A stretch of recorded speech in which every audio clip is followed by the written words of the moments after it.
이번 주간에 여행을 하면서 가족들과 함께 캠핑을 한다는 우리 성도님 가정이 계신데 지금 이제 여행 중이시죠. 걱정해요. 이렇게 추운데 캠핑을 어떻게 하는지.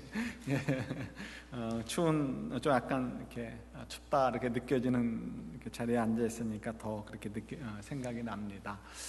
여러분, 저희들이 무엇을 기억하고 그것에 반응하는 것, 이것이 이제 우리의 사고 시스템이라고 얘기할 수 있죠. 무엇을 들었을 때 그것이 좀 납득이 되어지면 그것이 우리의 생각과 또 행동에 영향을 줍니다. 그런 것들이 많이 있죠. 예를 들어서 고대 사회에도 늘 언제나 이런 것들이 사람들의 마음을 잡고 또 사회를 유지했죠. 예를 들어서 한국 같은 경우도 그냥 고대 이 전래 동화 같은 것이 그냥 있는 것이 아니고 어떤 면에서는 한 사회를 지탱하는 그런 교훈들을 담고 있고 그런 역할들을 했던 것이 또 전래 동화의 역할이기도 합니다. 법을 모르잖아요. 백성들이 옛날엔 다들 글자도 몰랐고 또 법이 무엇인지도 몰랐기 때문에 그죠? 그냥 우기는 게 이기는 거죠. 그래서 이 전래 동화 같은 것도 굉장히 사회를 유지하는 데 굉장히 큰 역할을 했던 것을 압니다.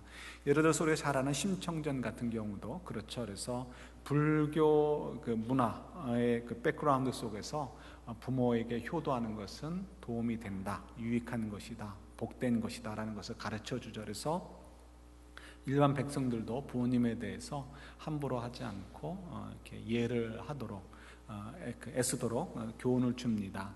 또는 저희들이 알고 있는 또 뭐가 있을까요? 흥부와 놀부 같은 이야기가 있죠. 흥부와 놀부의 주제는 뭘까요? 교훈은 뭘까요?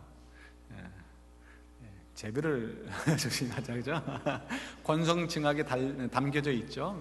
권성선징악, 그죠? 선을 권하고 악을 이제 벌하는 그런 내용들이 있어서 함부로 하지 못하도록 하는 그런 효과를 주죠. 거기에는 물론 이제 조연으로서 제비가 등장을 하기 때문에 아마도 우리 옛날 사람들은, 옛날 분들은 이런 일종의 미신과 같은 이런 것들이 굉장히 마음을 많이 뺏겼잖아요. 그래서 동물들에 대해서도 함부로 대하지 않는 어떤 그런 것들을 배우지 않았을까, 그런 영향을 받지 않았을까 생각을 합니다. 여러분들 지금 저희들의 생각으로는 그걸 누가 믿었을까 싶지만요, 옛날엔 그렇지 않습니다. 옛날에는 학력이라는 게 없잖아요. 그야말로 그냥 눈뜬 장님과 같은 시대였기 때문에 책이라는 것을 평생 본 사람이 몇 사람이나 되겠습니까? 그냥 몇 사람에 지나지 않죠. 그렇기 때문에 그때만 하더라도 굉장히 미신이 강했죠. 그래서 전쟁을 나갈 때 점을 치죠. 근데 어떤 점을 칩니까? 예를 들어서 동물 점을 많이 쳤죠. 그래서 동물의 이렇게 피를 보거나 아니면 또 심장을 빼내 가지고 아직도 벌떡벌떡 뛰는 그 심장을 보면서 점괘가 오늘 전쟁 나가면 이긴다, 이런 것을 이제 이렇게 사제가 선포를 하죠. 그러면 이제 그걸 가지고 군인들 앞에서 이렇게 포고하고 그리고 전투에 나가죠. 이건 분명히 왕은 믿지 않았을 것 같아요. 그러나 그 누가 믿어요? 일반 군인들은, 백성들은 믿는 거죠. 그러니까 그분들에게 이제 이렇게 동원하고 마음을 하나로 묶어서 동원하도록 하기 위해서 그런 미신을 갖다 사용하기도 하죠. 그만큼 옛날에는 이런 것들에 민감을 했습니다. 그러나 요즘은 믿지 않죠. 저희 북카페하고 그 놀이터 사이에 그 처마가 있습니다. 처마 끝에 보면 비둘기들이 종종 와서 집을 짓고 머뭅니다.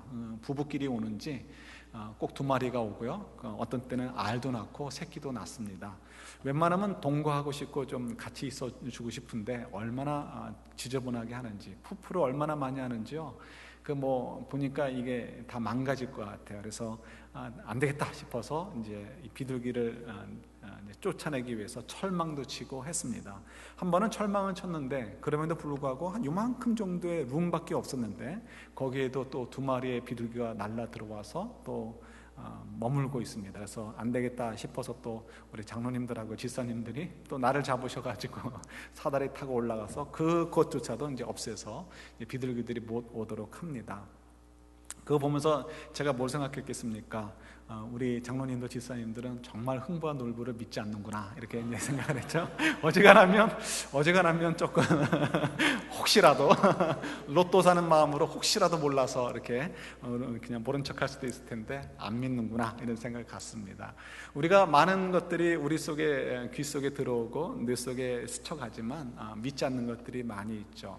그러나 꼭 믿어야 될 부분도 있는데 믿기 어려운 것도 있습니다. 예를 들어서 성경을 보면 다 믿고 싶은데 믿기 어려운 게 너무 많아요. 그래서 우리가 많은 분들이 자꾸 주저앉거나 되돌아가려고 하는 것은 우리가 믿기 어려운 것들이 있기 때문에 그렇죠. 예를 들어서 저희가 지금 창세기를 묵상하고 있죠.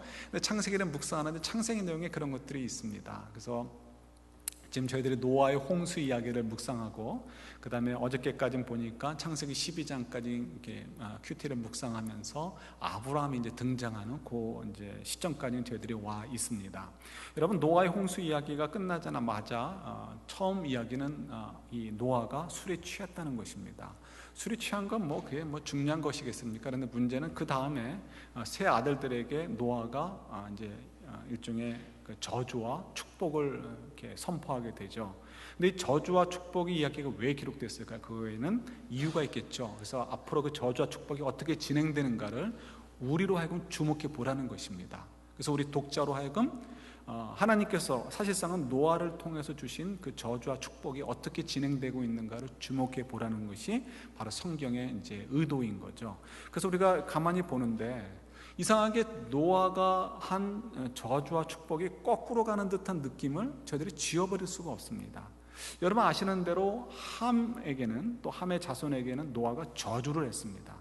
그리고 특별히 야벳도 축복을 줬지만 특별히 셈의 자손에게는, 셈과 셈의 자손에게는 가장 으뜸이 되는 축복을 줬죠. 그래서 함은 종들의 종, 그러니까 최 밑바닥의 종의 삶을 살게 될 것이다. 그래서 형들의 종이 될 것이다라고 이렇게 선언해 버렸고요.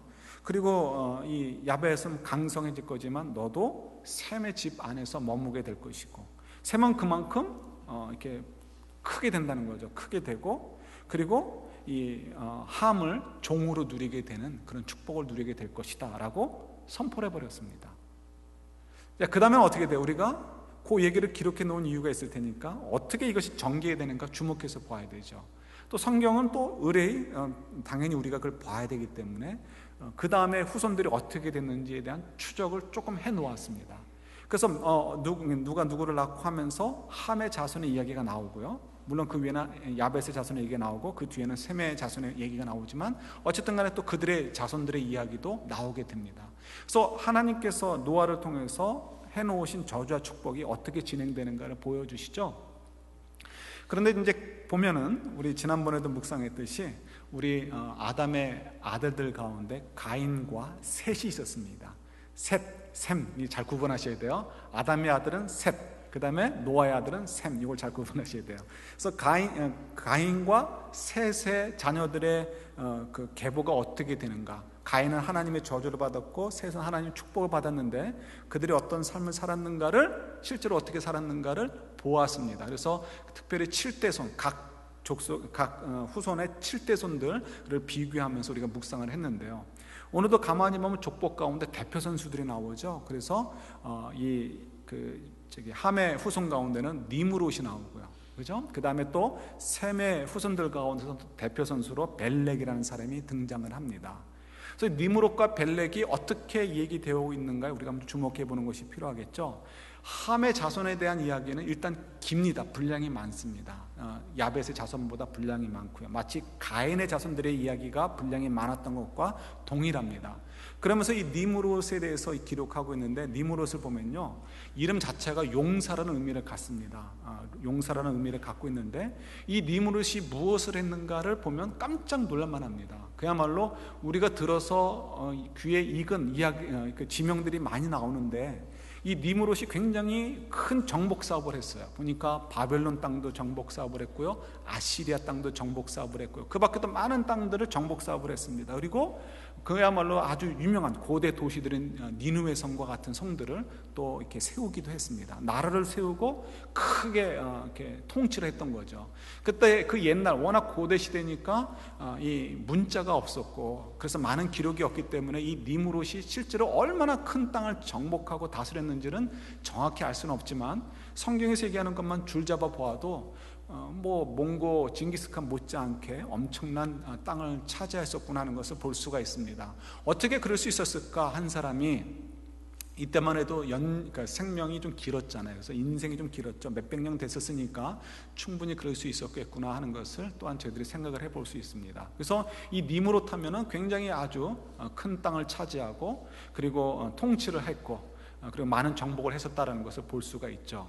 이게 바로 함의 자손의 대표 선수인 니므롯입니다. 반대로 이제 그 다음에 나오는 셈의 그 후손이 나오는데, 셈의 후손에도 대표 선수가 있죠. 대표 인물이 등장하는데 그것은 벨렉입니다. 근데 벨렉에 대해서 얘기하는 것은 뭐라고 되어 있냐면, 그때 이 세상이 나뉘었다라는 의미를 갖고 있는 것이 그 이름의 의미죠. 그래서 아마도 이 사람은 11장, 바로 오늘 본문 다음에 나오는 11장에 나오는 바벨탑 사건 때 태어난 사람이 아닐까라고 우리가 추측을 해봅니다. 정확지는 않지만 추측을 하는 거죠. 그래서 이 벨렉이란 이름은 아마도 이 바벨론 때 하나님께서 그들의 말들을 혼동하도록 하게 하고 각 지역으로 흩어져 놓으셨는데, 그때쯤에 태어났던 인물이 벨렉이었을 것이다라고 우리가 이제 상상을 해볼 수 있습니다. 벨렉의 이야기가 기록되어 있는데 벨렉의 업적이나 그의 뛰어남이 포함되어 있습니까? 없습니까? 전혀 없습니다. 그냥 그때 당시에 세상이 나뉘었다라는 것밖에는 알 방법이 없습니다. 뭐 나타내는 것이 없는 거죠. 자, 이제 성경의 저자가 왜 이렇게 의도적으로 기록해 놓는가 우리가 주목해 봐야 되는 거예요. 그러나 우리가 언뜻 보아가지고는 뭘 느끼게 되죠? 누가 축복받은 사람이고 누가 저주받은 사람인지 구분이 되지 않습니다. 오히려 셈의 자손들이 저주받은 것 같아요. 뭐 내세울 게 없네요. 뭐 내세울 게 없어요. 정말 내세울 게 하나도 없잖아요. 그런데 이 함의 자손은 내세울 게 많은 거예요. 그와 같은 큰 통치자, 우리가 뭐 성경에서 다윗, the great king 하는데, 다윗은 니므롯이 정복한 땅의 100분의 1이나 되는 땅을 정복하고 통치했겠습니까?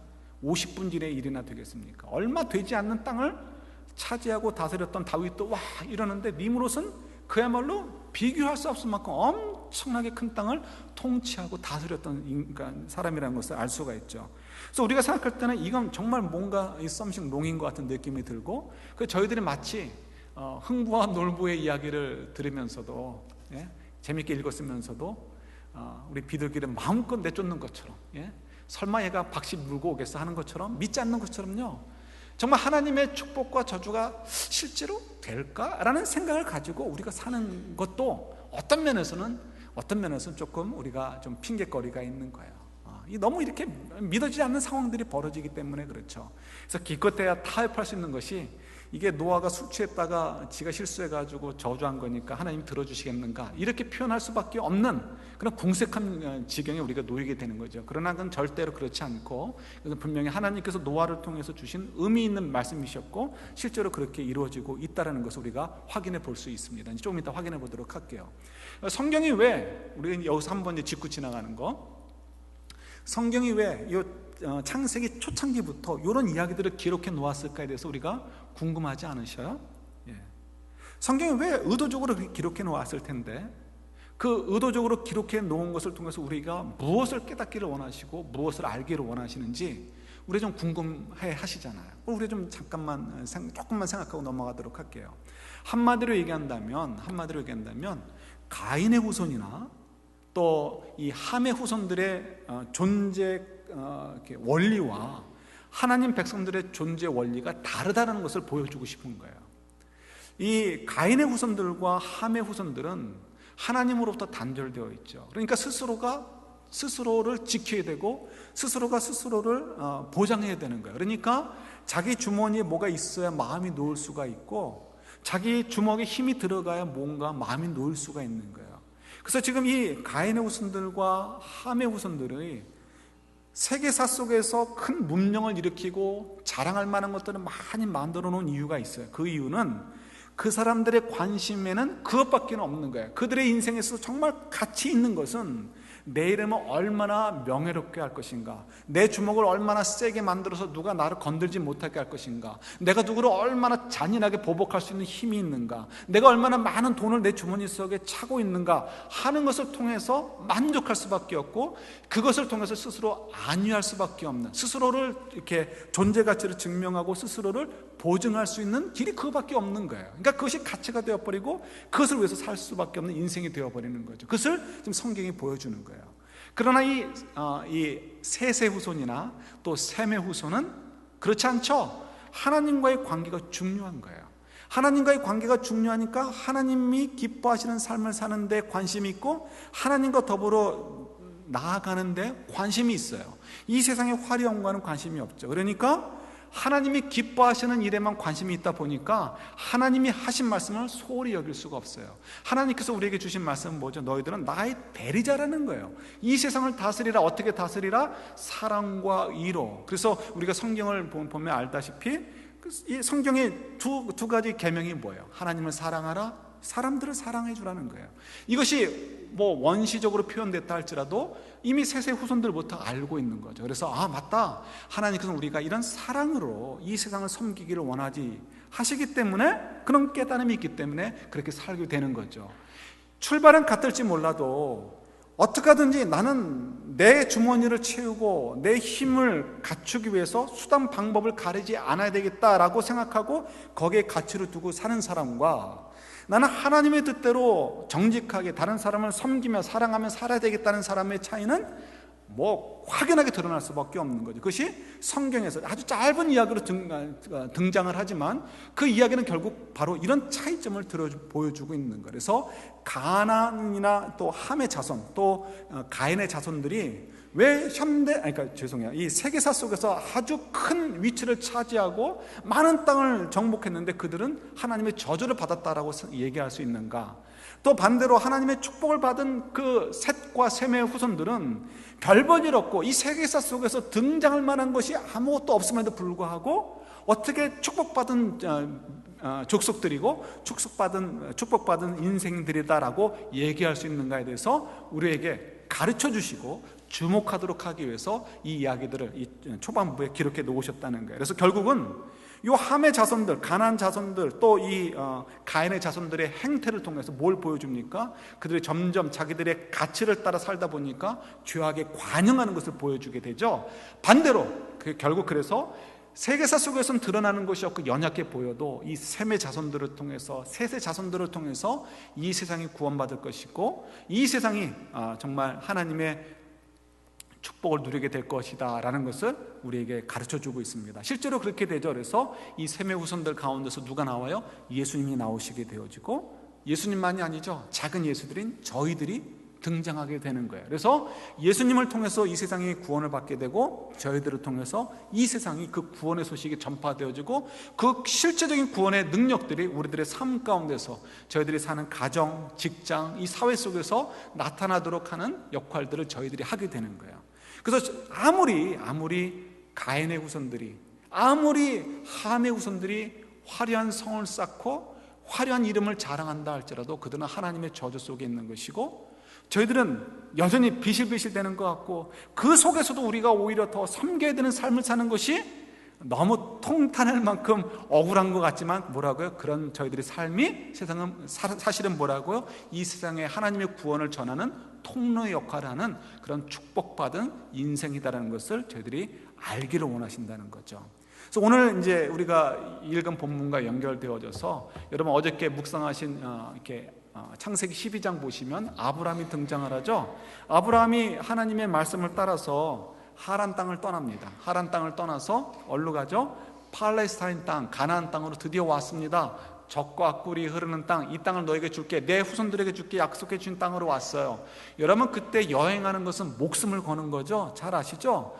어저께 본문에도 나오죠. 12장 끝부분에 보면 그 땅을 왔는데 기근이 나서 애굽으로 가게 됩니다. 애굽으로 갔을 때 그 아내를 빼앗겨요.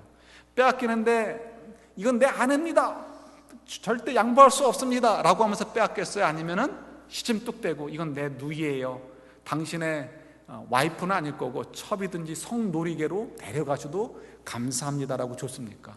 후자예요. 후자입니다. 왜 그럴 수밖에 없었죠? 이유는 그때 당시는 법의 시대가 아니잖아요. 주먹의 시대잖아요. 그러니까 지금도 마찬가지지만 더더욱이 그때는 더 그랬죠. 그러니까 여행을 한다는 것은 내 생명을 보장 못 받을 뿐만 아니라 내 아내도 시집 가는 거가 아니고요, 그냥 성놀이개로 끌려가도 할 수 없어요 라고 할 수밖에 없는 것이 그때 당시에 여행객들의 위치였습니다. 그런데 아브라함이 하나님의 말씀을 흘리지 않았어요. 왜요? 하나님과의 관계가 소중하고 우리 셈의 자손들은, 우리들도 마찬가지죠. 그러니까 하나님의 음성을 우리가 소홀히 할 수가 없어요. 그러니까 하나님 말씀대로 순종해서 헌신하는 마음을 가지고 가나안 땅으로 왔단 말이에요. 그렇게 어려운 여행을 시작했어요. 근데 오자마자 무엇을 만납니까? 하나님이 축복으로 그들을 대게 준비해 주신 것이 아니고 기근이 그들을 기다리고 있었어요. 너무 힘든 거죠. 그래서 할 수 없이 애굽 땅으로 가게 되었습니다. 애굽 땅에는 나일강이 있으니까 아무래도 낫죠. 나일강에 있는 애굽 땅으로 내려갔는데 아까 말씀드렸다시피 아내를 빼앗기게 되었어요. 이건 내 아내요, 줄 수 없습니다. 차라리 나를 죽여주십시오. 이런 상황이 아니에요. 이거는 내 아내가 아니고 제 누이입니다. 당신이 원하는 대로 하십시오라고 갖다 바치는 거예요. 그럴 수밖에 없는 상황인 거죠. 여러분 이때 보세요. 이집트는, 이 바로는 누구의 후손이죠? 함의 후손이에요. 함의 후손. 아브라함은 누구의 후손이에요? 셈의 후손이에요. 이것만 가지고 한번 비교해 보셔요. 누가 하나님의 축복을 받은 사람이고 누가 하나님의 저주를 받은 사람입니까? 이건 우리가 100번을 얘기해도 이집트의 바로가 하나님의 축복을 받은 것 같고 아브라함은 하나님의 저주를 받은 족속인 것 같아요. 후손인 것 같아요. 100번을 얘기해도 그럴 수밖에 없습니다. 그럼 정말 그럴까요? 그렇지 않죠. 여러분, 애굽의 바로가 강성했지만 그에게 뭐가 없어요?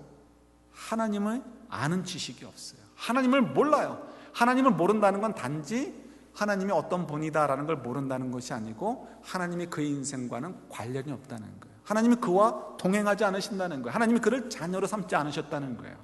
이 땅에서 잠깐 좀 반짝반짝할지 몰라요. 왜요? 그들이 하나님을 의지할 수 없기 때문에 스스로 힘을 키워서 자랑하고 자기를 지키는 방법밖에 없으니까 그것이 발달할 수밖에 없습니다. 그러니까 그게 좋아 보일 수 있을 수 있어요. 그러나 하나님을 모른다는 것은 그건 저주인 거죠. 왜? 하나님은 생명의 근원이시고 온 우주의 주인이시고 우리에게 영광된 미래를 주시는 분, 영생을 주시는 분이기 때문에 그렇습니다.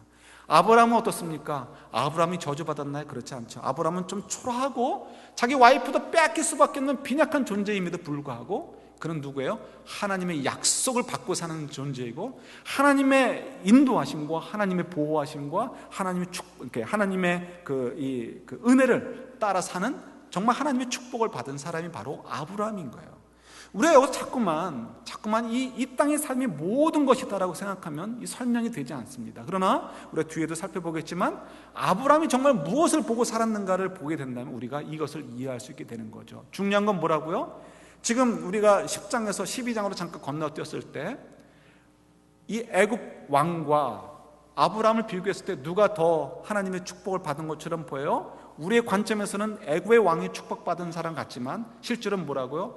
함의 자손이고 하나님의 저주를 받은 백성이고 아브라함이야말로 셈의 후손이와 하나님의 축복을 받은 자다라는 것을 우리가 이해하시기를 원한다는 거예요. 그것은 뭐라고요? 키는 하나님이 함께 하시느냐 안 하시느냐, 하나님이 그와 동행해 주시느냐 아니냐, 하나님이 그를 자기 자녀로 삼으셨느냐 아니냐에 달려있다는 것입니다. 그래서 실제로 성경에서는 더 이상 앞에서는 분명히 가인의 후손들 또 함의 후손들에 대해서 분량을 많이 띄워놓았어요.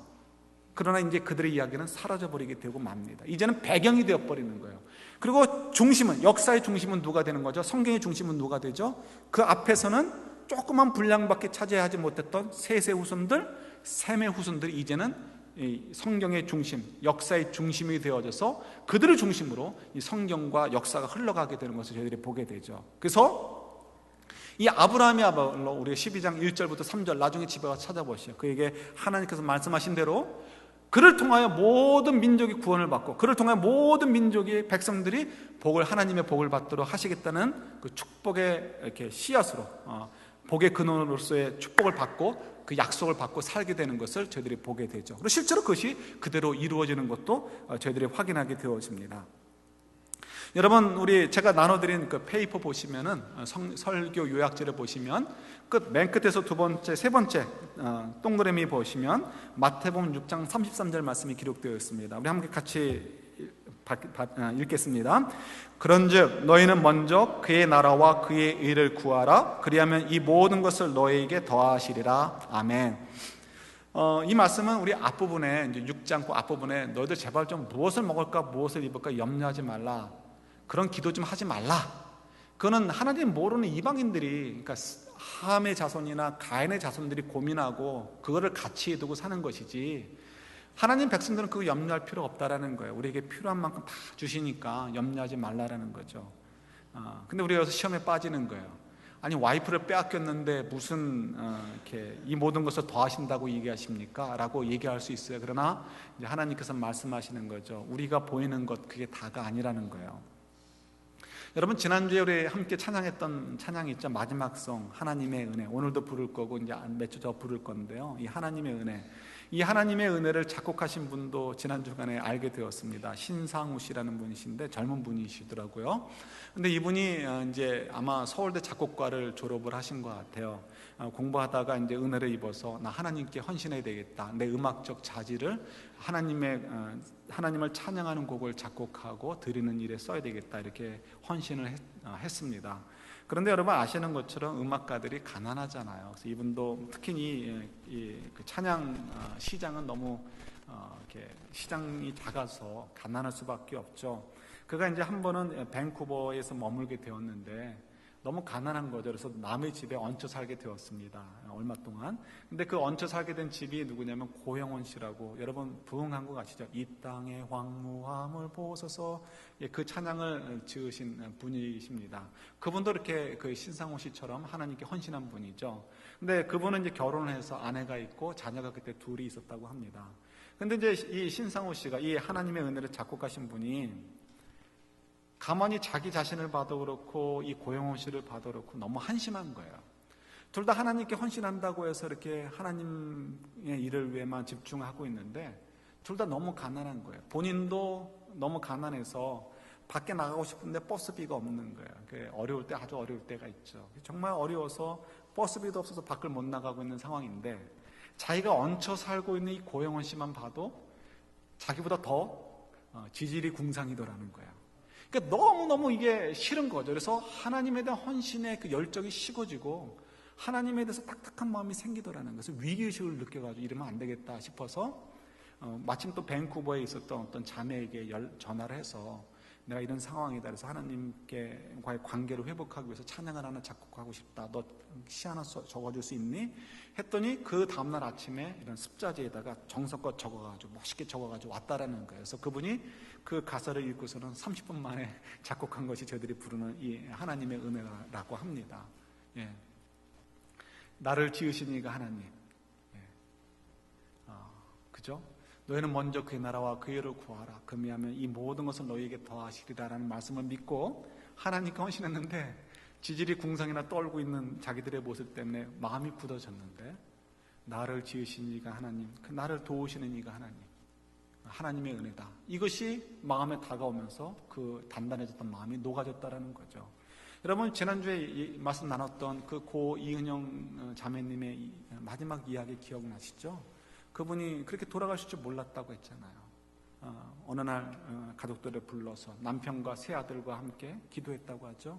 나는 하나님 너무 행복해요. 남편이 묻고 싶었다고 해죠. 당신 뭐가 그렇게 행복해? 이제 곧 대장암으로 죽게 될 상황에서 사랑하는 남편과 세 아들, 그것도 2명은 핸디캡인데 이 네 가족을 남겨놓고 죽는 젊은 여인이 한국말로 한으로 가득 찼을 사람인데 어떻게 행복할 수 있을까?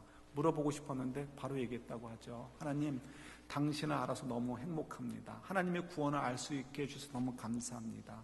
우리 사랑하는 가족들과 이 하나님에 대해서, 이 하나님의 구원에 대해서 얘기할 수 있으니 너무 행복합니다. 이렇게 행복하다고 기도했다는 거잖아요. 그리고는 담담한 어조로 이렇게 남편과 세 자녀들을 위해서 축복하고는요. 그리고는 기도 끝나고 3시간 만에 소천하셨다고 하죠.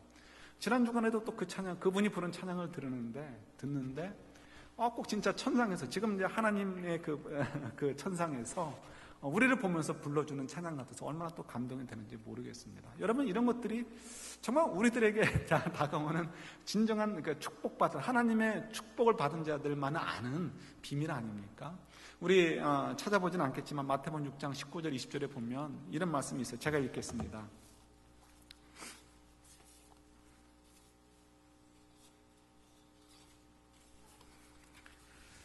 예, 이것만 어디 갔을까요?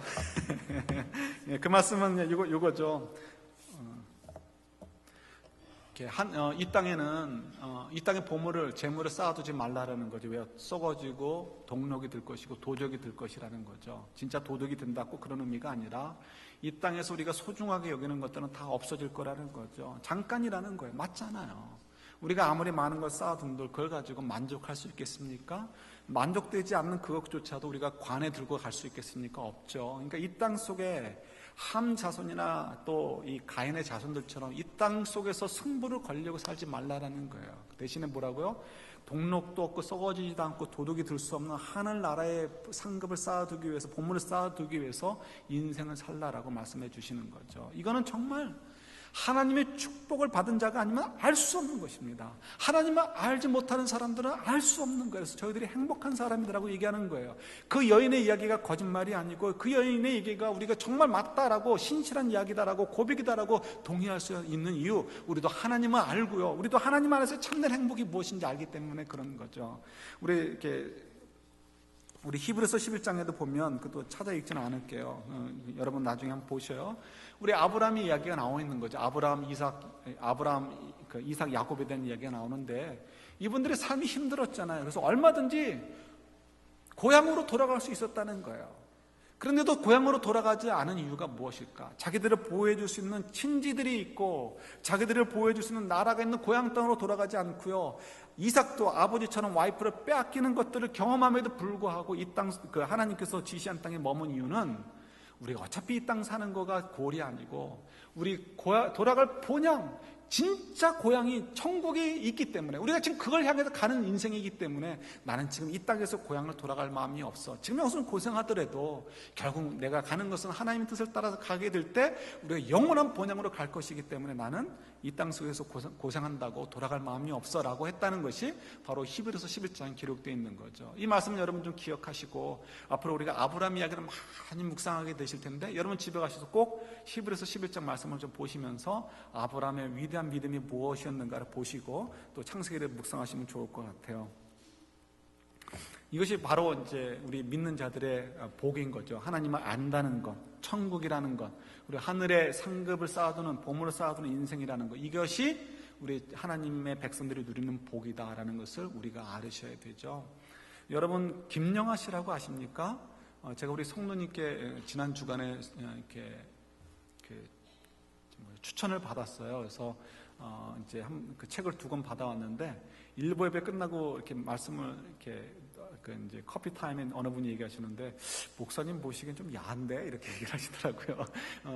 저는 여자 성도분한테 그 책을 받았는데 남자 성도분이 그러시더라고요. 그 책은 좀 야한데요 이렇게 얘기하시더라고요. 굉장히 직설적이고 표현들이, 그리고 굉장히 좀 이렇게 부담스러운 인생의 무게들을 그대로 전달하나 봅니다. 그래서 저도 한국을 떠나면서 한국 소설을 거의 읽지 않아가지고요, 많이 동떨어져 있는데 한번 읽어보려고 합니다. 그래서 이번 주간에 꼭 한번 읽어보려고 마음 먹고 있는데, 이 김영하 씨가 한국에서도 지금 굉장히 떠 있고, 그다음에 특별히 유럽에서 통한다라고 합니다. 한국 분이신데 외국 분이 그걸 번역을 해가지고 지금 유럽에서 통하는 책이다라고 얘기를 하시더라고요.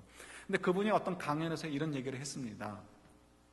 우리가 다른 사람들의 인생을 보면서 이렇게 생각하는 거죠. 야, 저 사람의 인생은 정말 멋진 스토리를 가지고 있다.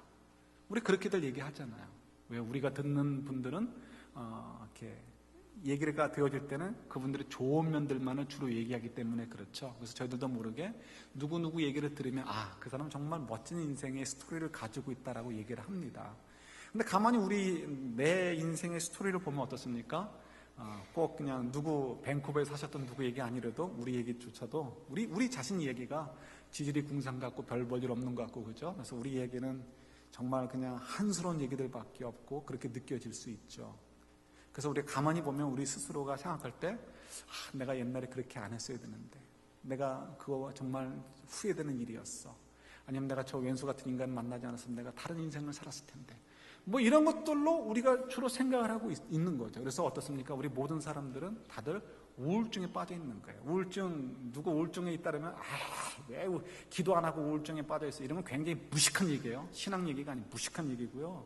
그건 옳지 않습니다. 우리 모두는 우울증에 사실은 다 빠져 살아요. 그런데 그 정도가 좀 차이 나는 거고요. 때로는 특별히 여성분들은 호르몬 관계 때문에 그게 좀 더 깊어질 때가 있고 좀 덜 깊어질 때가 있을 뿐인 거죠. 모든 사람들은 다 이런 우울증에 빠져 있습니다. 왜냐하면 우리는 다 죄인이기 때문에 그렇죠. 질서가 깨어져 있고 그렇기 때문에 그렇습니다. 그래서 그런데 이 김영하 씨 하는 얘기가 우리 모두가 다른 사람들의 인생만 멋진 인생이다, 멋진 스토리다라고 쓸 수 있는 것이 아니고 우리 인생도 멋진 스토리로 쓸 수 있다라는 거예요. 그래서 하는 얘기가 이분이 알고 있는 정말 자기가 정말 너무 사랑하는 상담하시는 분이 계시다는 거예요. 카운슬러가 있는데 이분이 그런 얘기를 했다는 거죠. 현대 상담이라는 것은 다른 것이 아니고 제가 이제 그분의 이야기를 읽어드릴게요. 현대의 상담이라는 것은 사람마다 가진 자기 이야기를 새롭게 편집하도록 도와주는 것이라는 거예요. 다른 것이 아니고 이야기를 들어주면서 그분이 스스로가 내 인생에는 이렇게 후회되는 것만이 있는 것이 아니고 이런 것도 있었군요, 이런 것도 있었군요 하는 것을 발견하도록 도와줌을 통해서 자기 인생을 이라는 스토리를 새롭게 쓸 수 있도록 편집하도록 도와주는 것이 현대 상담가의 job description이라는 거죠. 이게 참 아주 우리에게 의미가 있는 것이다라고 생각을 합니다. 여러분, 우리 창세기 이 앞부분을 읽으면서 우리 특별히 11장까지 혹은 또 10장까지 이야기를 통해서 결국은 사실은 하나님께서 우리에게 이런 상담자의 역할을 해주시는 거 아닌가 싶어요. 우리가 생각할 때는 함의 자손이, 가인의 자손이 너무 부러워요. 그렇게 하고 싶고, 그래서 정말 아브라함은 돌아가지 않았지만 우리는 돌아가고 싶어요. 이 신앙생활 꼭 이렇게 해야 되나? 좀 다르게 하면 뭐 어때? 이런 식으로 우리가 자꾸 뒤돌아보고 싶고 돌아가고 싶어요. 근데 하나님께서 그 이야기들을 통해서, 짧은 이야기지만 굉장히 원시적인 초보적인 수준의 이야기들이지만 그 이야기들을 통해서 우리가 다른 것을 보게 하시는 거죠. 그래서 우리 인생의 스토리를 다르게 좀 편집하도록 도와주시려고 우리에게 이 말씀을 주시는 거예요. 우리가 하나님이 보실 때 가치 있다라고 하시는 것을 우리도 보게 하시고, 그래서 그 가치 있는 것을 우리 삶에서 드러나는 삶을 살기를 원하시는 거죠. 본향을 향해 가는 삶, 하나님이 주신 그 구원, 하나님이 어떤 분인지를 알기 때문에 하나님과의 관계를 소중하게 위해서 살아가는 삶, 그것을 우리가 깨닫고 우리 인생을 다시 좀 편집해보고 돌아보도록 하기 위해서 이 말씀들을 우리에게 주셨다라고 우리가 얘기할 수 있습니다. 지난 주간에 우리 성경 공부 모임에서 그런 이야기들이 나왔습니다. 두 분이나 그런 얘기를 하셨는데, 큰 회사에 다니는 분들이 얼마나 힘든지 이해할 것 같아요. 얘기를 들을 때마다 저는 새로워요. 왜냐하면 저는 직장 생활을 안 해봤기 때문에 그렇습니다. 그래서 큰 회사에서 일하는 분들 보면 저는 솔직한 얘기로 직장 생활 못했을 것 같다는 생각이 듭니다.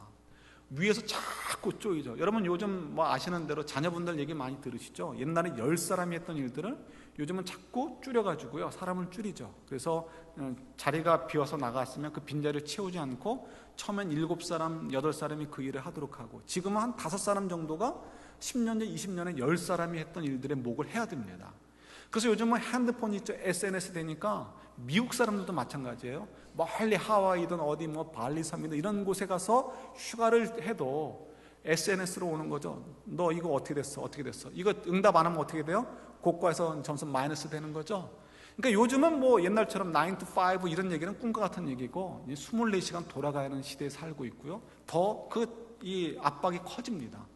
옛날에 한 사람이 했던 역할을 이제 옛날에 2사람이 하던 역할을 이제 한 사람이 하는데도 회사에서는 월급을 그만큼 올려주거나 칭찬하지 않죠. 너 왜 이것밖에 못해? 더 쪼입니다.